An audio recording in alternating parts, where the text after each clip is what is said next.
Hello, and welcome to Recent Activity, your new favorite entertainment review podcast that attempts to cover every film, every show, all at once. I am your co-host, Andrew Morgan. With me, as always, fresh off his cameo in the anti-capitalist cannibal film, The Consumer, it's Shane Beauregard. How are you, sir? I'm doing well, buddy. I'm glad to be here. That was a good one. You got me with that one. That was good. When this podcast eventually dissolves, we're all going to have to come to our expiration date. Are we going to meet on a rooftop? We'll get together like every month in an equidistant thing. We're far away. We're far away, but I hope so. We'll pick like they said. We'll pick like Philly or maybe. I was about to say Philly is kind of the equidistant thing for us too. Yeah, that's weird. Yeah, let's go, buddy. Excellent. Well, you, sir. I mean, last night I did the whole New Year's Eve showing of the Stranger Things finale. You are fresh off it. This is New Year's Day. Happy New Year to yourself and to everyone out there. You are like hot off of it. You are like, what? You got out like an hour and a half ago. So you're fresh off of watching the Stranger Things finale. We've been covering part 1 and part 2 of this final season. And it's been up and down for us at best, right? Like we really liked more of part 1. Part 2, we thought got a little more science-y, a little more extra Holly Wheeler, a little kind of where is this going, a little bit of confusion, and not knowing and not being all that enthused for the finale. First of all, I just want to put out there that I think as far as winners are concerned, the experience of going to this in a movie theater, excellent for me. I'm speaking for myself. You can speak to it in a second, but I will say just being in a sold out theater, New Year's Eve, super fans there, people dressed up in the ice cream shop costumes and stuff from previous seasons and all that stuff, just like that kind of energy in the building. And when the big things happen, hearing claps, which I'll go over, I wrote down every single clap, like ovation in the finale. So we could talk about that. But as far as just, you paid for a ticket. I'm sure it's the same for you. You paid for a ticket. You got a concession voucher. All the money went to the movie theaters. Netflix didn't really get a dime off of this.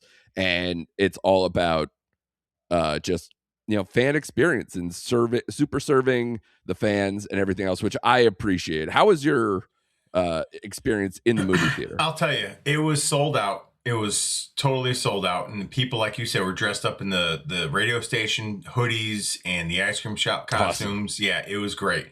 Not a lot of claps during the movie. Only at the end. There were several laughs throughout, which honestly, I didn't justify those laughs, but they laughed anyway. Fair enough. Yeah. But overall, it was a really good experience. It was better than I thought going into the finale. I was expecting something else. And at the end, they all got up and applauded. So, but no, it was a really cool experience to be there with everybody. Yeah, I was impressed. I was very happy with the experience. And again, I think it also may color my experience as well. Because if you're like, oh man, people are so into this, maybe I'm the Scrooge. Maybe I'm the person who's not getting into this, and this. I will say, because I am the day after now, I've had a little bit longer to kind of digest it.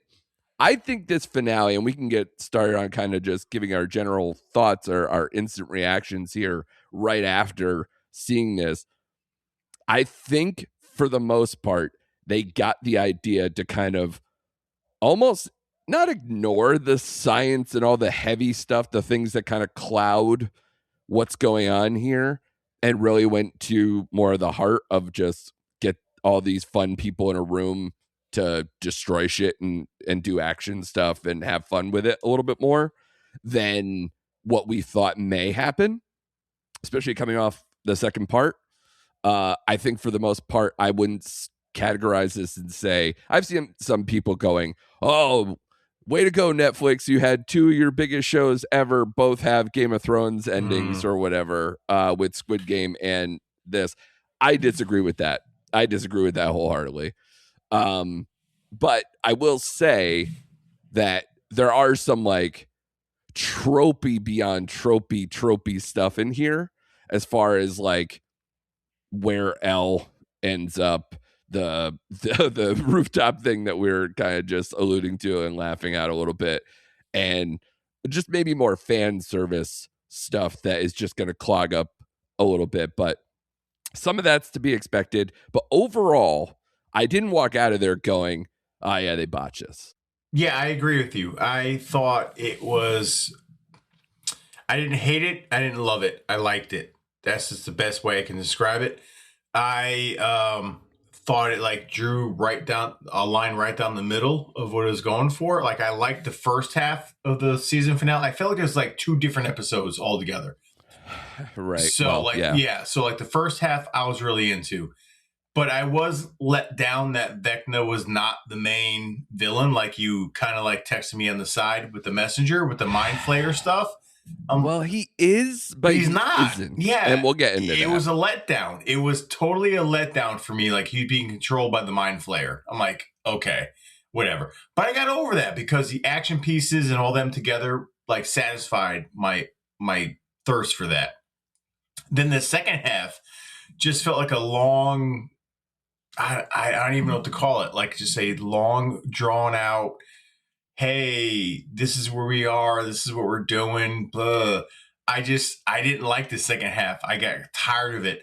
I thought about like Clerks 2 when they were like, oh, this is the end of Lord of the Rings. We're going to keep, oh, this is the end. Nope. This is the end. Nope. Oh, they give each other the look in the eyes. Like, let's go for it. Like, it's like, can we just end this right now? Please, please. And then they brought back Mr.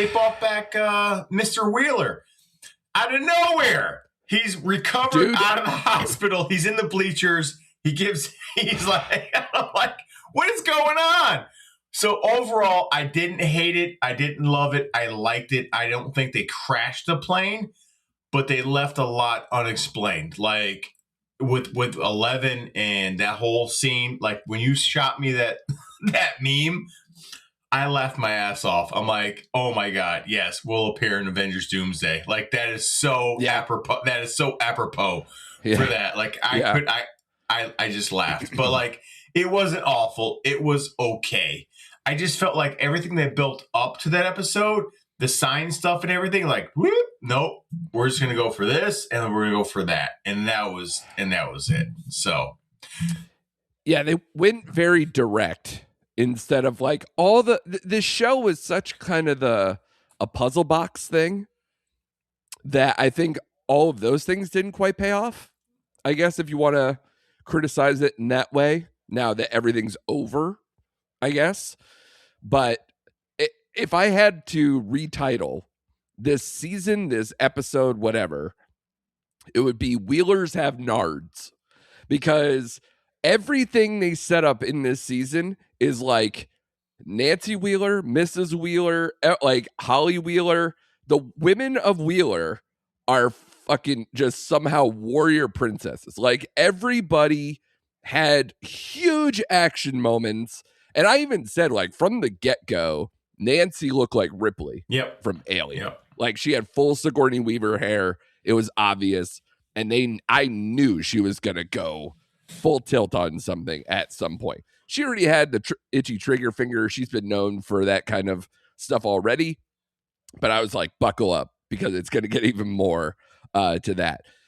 But yeah, as far as Ted Wheeler, just to put that to bed already, I was gaslit by the fact that there's a Ted Wheeler Target commercial that aired before the final episode starts. And I'm like, oh, so he could be here, but no one gives a shit if he's alive or dead for most of the season. And then, as you said, most of the time, we're sitting here going, where is he? Where is he? Where is he? Then Ted is at graduation, but right before then, Mrs. Wheeler is like, oh my God, where's Mike? I don't know what's going on. She's so concerned. She's calling around to Hopper and everybody else. And then she sees him and she gets her moment with him. Again, fuck Ted. Fuck Ted. Because that dude, all he gets is one moment to say language when Yeah, Dustin yeah, swears at graduation. Are you yes, kidding me? yes. Thank you, thank you, thank you, Andrew. This whole season, for the most part, if I don't want to be this guy, but We gotta good be. God, it kind of almost goes out of your way to be like, dudes suck, like, or they're less like everything about this. They push, between all the like 11, 8, Nancy Wheeler, Mrs. Wheeler, like all that stuff gets pushed to the front. Will not being a straight guy, all that stuff too, push him to the front. Straight white guys kind of like really kind of get pushed back. Oh, and Max and Holly and everybody, like they're all in there. And I have no problem. Listen, the opposite has been true forever. To where it's like, oh, it's the straight white guy universe, and all those characters get prominently showed. But I don't know. This one, I just felt like every moment it wasn't the main guys, which is also part of that too, where this started with the 4 D&D boys. Yeah, and just think, like, who was the final person to chop Vecna's head off?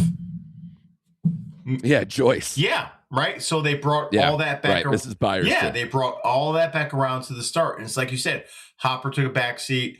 Like, we thought the main kids would be the ones who did this, and they weren't. They weren't. It was a collective group of everybody. Like, yeah. So, yeah, they kind of like didn't. Yeah, I agree with everything you just said. So, like, I'm like, oh, okay, and it makes sense that they put, Joyce Byers up there to finally take out Vecna from, like, they linked it to season 1. They showed the flashbacks and everything, and I'm like, okay, whatever.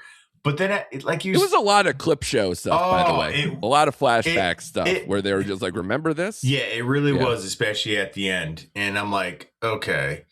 But, it is what it is. Like, I'm like, I don't know. I'm not mad at it. Like, I'm not. Like, it may come off like I'm upset about it, but I'm not. But I'm just like. Yeah, same here. Like, and I like a lot of these characters. I like the fact that we didn't really get, like, anybody dying or dead. No one except for really besides Vecna or whatever. Spoiler alert: 8 was it. Can I just say, in the moment, go ahead. If you watch that in slow motion, because it's the helicopter blows up next to the window, next to these people who are about to shoot her. When everybody moves, it doesn't look like there's any way that the trajectory of that bullet could shoot her. No. It looked like she got out of the way. So until they made a big to-do about it, I was like, oh, she survived that moment. Yep. And we're moving on. Yep. No? Okay. No. So, and even then, like, we'll get to 8 in that whole thing in a moment, because everybody obviously got concerned when bringing her back of, like, what's the purpose here? Even to the last second where I said to you, like, oh, people think 8 is the Mind Flayer. Right. Which would, make sense in some way as, like, a fan theory, but not to be the case. But I just, everybody got kind of sensible endings, if that means anything. Very like, cliche. Everybody, very, like, even down to, like, Steve getting to be, like, a coach and a sex ed teacher is very 80s movie ending cliche kind of stuff. And the babysitter turning into a coach, that's very apropos and all that stuff. So I'm not mad at it. But do you want me to, like, I'm just going to run through here real quick. There's several moments in here. I'll go over the clap moments. All right. And then if you want to, and then maybe we can go over maybe winners and losers. And that way we can kind of maybe suss out the rest of this as it goes. First clap moment was L making the soldier shoot himself in the face. Yeah, that got a little response. It wasn't a clap, but there's a audible cheer when that happened in my audience. Yeah, absolutely. The next one was L versus the Mind Flayer, where she opens it up and kind of like goes in and takes care of it. No response from my crowd. Man, down south, you guys gotta get yourselves together. No. I'm wondering whether it's like the 8 o'clock New Year's Eve or like hype crowd also versus like the 11 o'clock the hungover cold crowd. Yeah. Yes, exactly. 100%. So next one was the flame throwing of the mind flayer monster. No response from my crowd. Because that was where Nancy went all big shot, Yep. got caught in the corner, and then everybody starts attacking the monster to get away from her. Good moment. Will controlling Vecna as he was attacking Elle. No response from my crowd at all. Wow. Yeah. Wow. Wow. Did Vecna's death do anything for anybody? It did. And the other audible like clap was when oh my God, Derek again said suck another suck a fat one. That got a lot of laughs out of everybody, but that was about it. And then the ending for me, everyone clapped and stood up. Were you watching it with a bunch of 10-year-olds outside of your own, maybe? Listen, dude, I was next to I'm going to guess 70-year-old dude in the theater in my seat. Wow. Yeah. And he was bawling uncontrollably, like just. That's amazing. Crying his eyes out. And I'm like, wow. And I'm a sensitive guy. I cry a lot. But like, I'm looking at him like, what are you crying? Like, what are you doing right now? Like, what? It's over. It's finally over. Yeah. Like, what is wrong with you? The worlds are not going to crash into us. Right. Thank God we're safe. Right. Yeah. So it was a mixed crowd.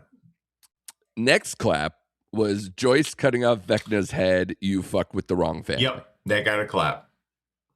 Okay. All right. Well, all right. So, okay. Now I'm starting to see where your crowd is at. Extreme violence. Yes. I'm with you. Yes. Clap number 7, Dustin's speech / Hellfire Lives. That got a lot of like audible voices and stuff. Not so much a clap, but just like a pop. Yeah, a pop. Yeah. That kind of big pop. And I will admit, I did like that, to be honest with you, when he took the robe off and he had the Hellfire. He needed something. Yeah. Because we talked about that with Dustin, where that was what his legacy was going to be. Yep. It felt like that he had to survive because he had to have Eddie's legacy live on through him. Yep. Right. And then the last one just being the end. Yeah. You know, the end credits, David Bowie's Heroes playing, all of that to get to all of it.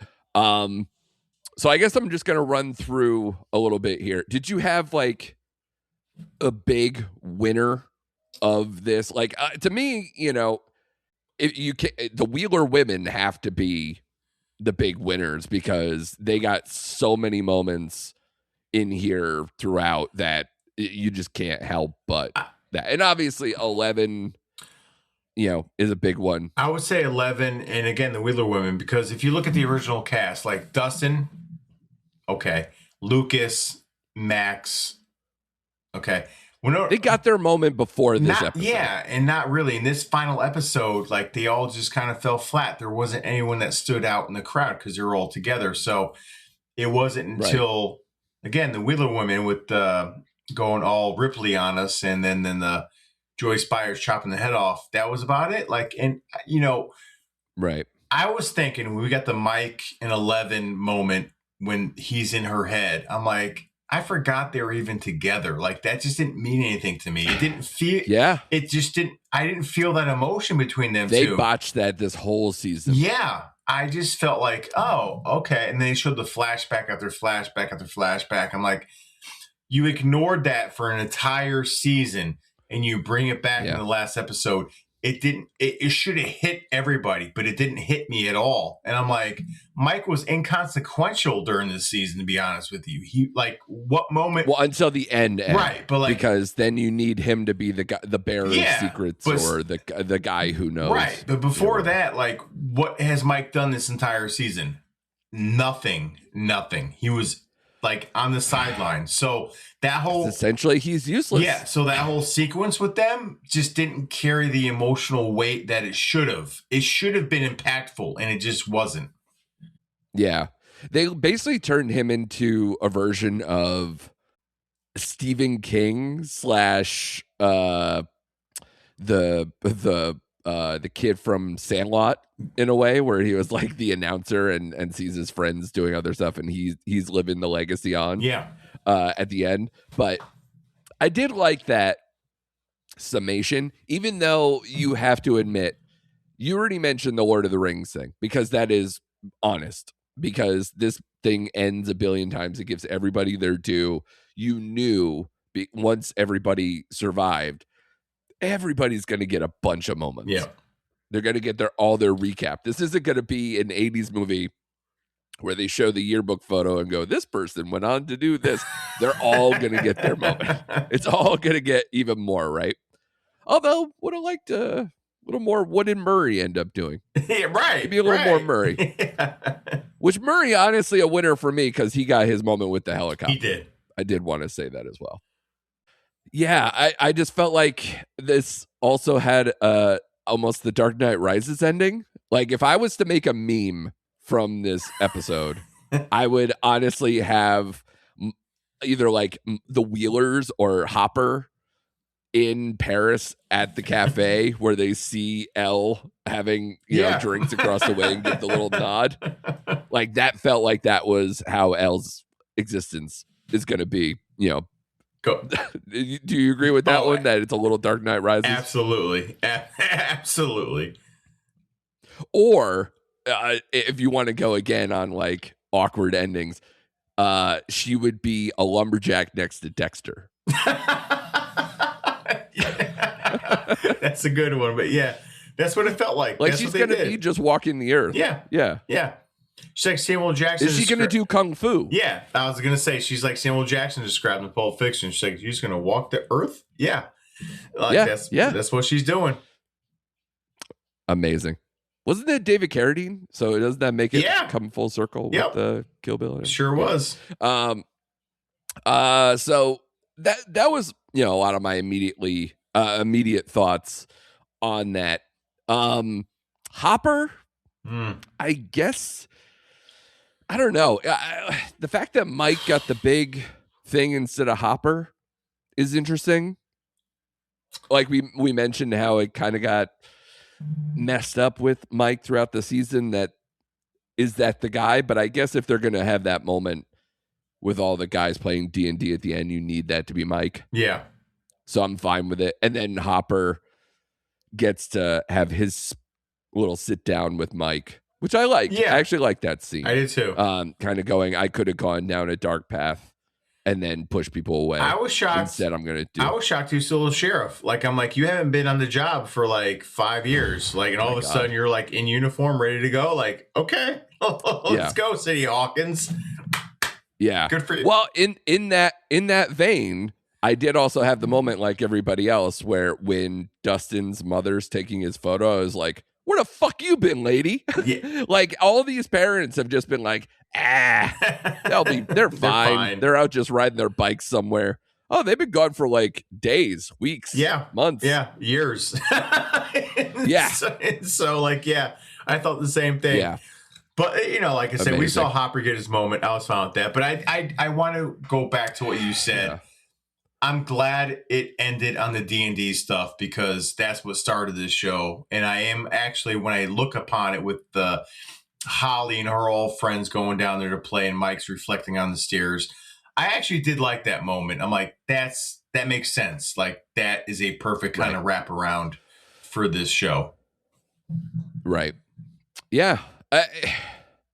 Do I love all those kids, or do I have enough of a relationship with them to feel anything? Not a lot, but also, even for Holly Wheeler, who we know a lot, she's not the nerd. No, like, they're not the nerdy type. Like, not at all. But Erica seems like the person who's gonna be the person to have like real D&D stuff going on. Correct. But throw that all aside. Like, we know that group of kids probably wouldn't play D&D. It was just nice to see that. Like, I felt like, okay, that's a good closure on this whole season or, whatever. Yeah. Yeah. Can't complain about that, especially at that point in the episode where you're just like, well, we're going to do everything else. Right. Winner, the Prince Estate, getting When Doves Cry and Purple Rain to kind of end. The needle drops on here in general were a win. Yes. Like I mentioned, the David Bowie We have Here Comes Your Man by the Pixies. They even busted out Landslide. That's just dirty. I was going to say like, Landslide. Because that's not even an 80s song. Yeah, I was going to say Landslide blew me away. I'm like, all right. I'm a big Prince fan, so once they dropped it on Prince, I was in. And then Landslide, I'm like, oh, shit, okay, let's go. So you're right. The music drops were perfect in this episode. Yeah, I was happy with that. So the one other thing, I guess, do you have any losers? Like, besides the fact that, like, some people had to take a step back, really? Outside of Joyce Byers, did you, like, lose her to see, like, where is she? Like, I didn't notice that she even went up into the abyss until, like, Will had, like, a moment, and she just happened to be at his side. I thought the loser was Joyce Byers, because, again, like, she was inconsequential. It started with her. Yeah, it started with her. It ended with her. That's fine. But everything between, even this whole season, just think about it. What did she really do? She's in the radio station. She was consoling Will. That's what she did. So, like, she brought nothing to the table as far as, like, the last episode or even this season. So, to me, she's the biggest loser. Second biggest loser to me is Vecna himself. I'm like, we thought he was going to be the big bad, and then we found out he was being controlled by the Mind Flayer. And it's like, okay. All right, can we talk about that a little bit? Yeah, go ahead. Because I need a few things kind of not explained, but like just a little bit of a side eye to. Go ahead. Okay, you are right. However, you're also wrong. So they have that conversation where Will is in his head. They could see what happens in that moment with the scientist guy who, Henry kills. And then, why does a kid need to open that briefcase? There's no need for him to open that briefcase unless he was sent there to retrieve the briefcase. If I killed an adult as a child after getting shot in the hand, I'm running. Yeah. I'm out of there. Yeah, I'm out. I'm going back up the ladder and getting the fuck out of there. I just committed murder. So that's number one. Number two, he says to Will or 11, forgive me on that one. I forget whether it's when Will's in his head or whether it's with 11 later. I'll let you know. He says, I could have fought harder. I could have fought back, but I wanted it. Essentially, like the Mind Flayer's control over him. He's like, I was stronger. I could have done it, but I wanted this.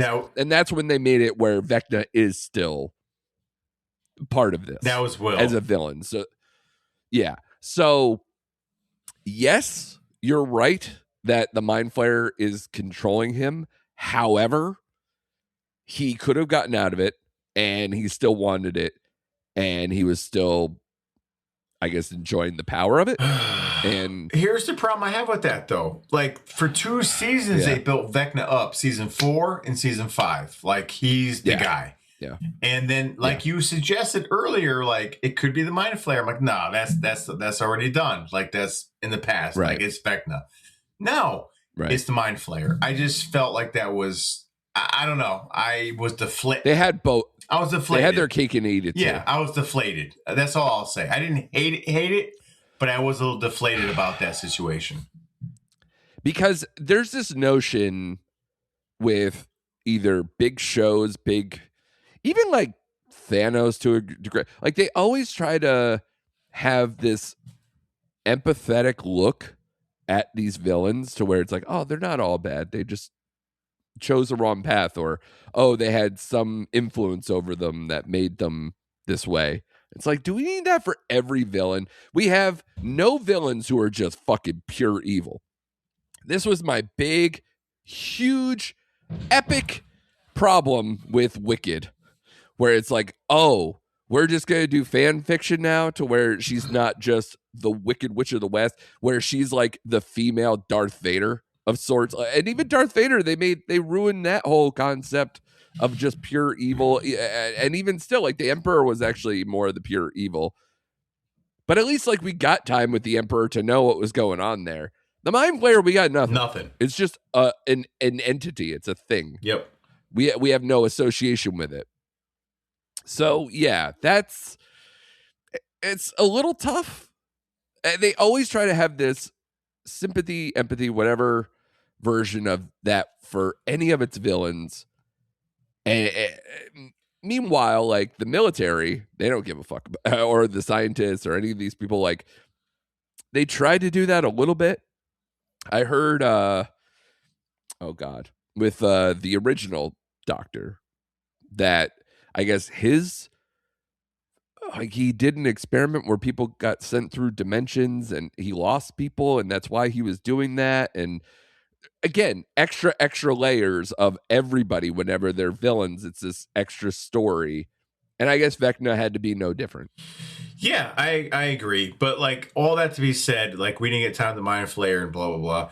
But the set pieces that took place in the action that was going around, I didn't hate it. Like I just didn't hate it, but I was like just like deflated. Yeah. But going back to Lena Hamilton, her character too was like built up to be nothing. Like, okay. Nothing. Yeah. Absolutely nothing. Nothing at all. Like the whole military aspect, other than that guy being shot by 11, was absolutely nothing. Like, okay. I almost equate her with 8 in a way, to be like, Yeah. oh, you were just there to serve this one you were in service of this one moment that was going to happen at the end of the episode, and you needed people to kind of collide, and the military and 8 were both part of that. Yeah. You needed 8's powers, and you needed her kind of like telling her to fix the cycle, to kind of end everything, and then the military needed to just be there to be that presence to back 8's claims, and also be there when they escape, and then have Elle have that final moment. Yeah, absolutely. That's all she was there for. That's all the military was there for. It didn't lead into anything. Like the episode previously, it was like, oh, the military is going to like go in there, and like I thought there'd be more into this season. There was episode, and it just wasn't. And I'm like, right. But again, in the moment, like watching with people out, I didn't mind. Like I just didn't mind. But again, another hole in the whole list we're going down right now. I have one other thing that I need someone to explain to me like I'm 5. Okay. And maybe you can help. Okay. Me.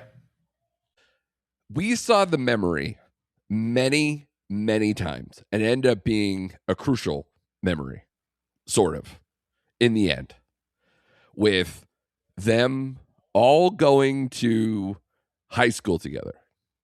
Henry Creel, Joyce, Hopper, and even Steve Harrington's dad, I think. Yep. Who's from Greensboro, by the way. Boop, boop, boop, boop. Oh, yeah? Yeah. Nice. Yeah. So why was this so key for starters? Also, how old is Henry Creel when he's taken over by the Mind Flayer in that scouting the whole because if you're telling me that dude was taken over by the Mind Flayer, went back into society, nobody was like, oh, this guy's a fucking psychopath his whole time, and he was in like a stage play of Oklahoma, like and I just can't square this circle of like, none of the adults were like, oh, I remember Henry Creel. I remember that fucking guy. No, yeah. Go ahead. Is this a delusion? Am I wrong? Like, No. What's going on with this particular thing? Because so many things don't make sense to me. No, you're totally right. I can't explain it to you. I can't set your fears aside. In the cave, he looks like a 9-year-old. Like I'm thinking 8, 9 years old is what I'm 10 tops. He's a scout. Yeah. So like if you go by 10, if he's a Boy Scout, 10 tops. He has to right. Exactly. Right. So the whole high school, he's double digits, so the whole high school montage did not make a lick of sense to me at all. I don't know why that was included and why that was a key memory for Max and them to go through to to the whatever show they were watching in stage. Yeah, it made no sense because he was 10. No idea. Yeah, I have no idea. Yeah. And why that would be like their little shortcut thing, I was like, okay. Yeah. I just kind of went with it. It's like, okay, yeah. You just wait for it and then go through, and you're in his house. I think there's a key to this episode. We just rode with a lot of stuff. We're just going to ride with it. Like, Totally. whatever. Like, just let's go. Totally. Yeah. And so, yeah, it's as long as like the action was fun, everybody kind of got their satisfactory ending. Nothing was like groany, like, or there's not too much cringe.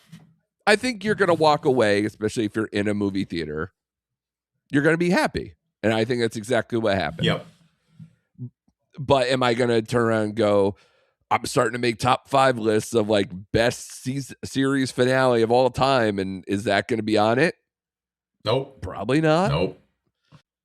Although, again, I was watching all that stuff in the abyss, and I was like, that's why this is in a movie theater. Yeah, no, absolutely. Production value, set scenes, everything was like key, and it was perfect for the theater until they got to the second half where they gave everyone their moments. I'm like, okay, all right, this is TV. Like, this isn't movie quality. But that's why I said it felt like I was watching 2 different episodes within one episode. Like, the first half was totally movie quality. This is why I'm here, eating my popcorn, drinking my Diet Coke. Let's go. And then the second half was like, okay. This the first half was the actual finale. The second half was the epilogue. Yeah, let's wrap it up, man. Let's go. And they didn't. Yeah. It took forever to wrap. It took an hour to wrap up. It took an hour to wrap up. I know. I was like, wow, this is pretty fast as far as, once Vecna's dead. I was like, huh, that's interesting. That's when I knew the military had to, like, I was like, no way they're getting out of the Upside Down clean. Right. Was my first thought. But overall, I don't think this is Game of Thrones. Nope. I don't think this is groan worthy. There are a bunch of cringe. There are a lot of things, if you overthink or try to dig too deep, you will lose your mind. If anyone's out there and they watch this and they have an exact answer for the play, the high school stuff, all that, please send us a note, a pigeon. I don't fucking care. Just let me know why that matters or why this works in the timeline or anything. I really need to know. But great job by you. Glad you got to experience it the same way as I did with the movie theater and everything else. Maybe, not with the hungover crowd or 7-year-old men next time, but we'll try to do better. We'll get you better casting in your theater. But great job by you as always. We will be back real soon. We are going to record early next week. We are going to do our films of 2025 movie draft, and we're going to have special guests in for that to help us with that. So be sure to come back. Of course, subscribe to our new YouTube channel or subscribe to us wherever you listen to podcasts, any of those things. But be sure to come back next week for more recent activity.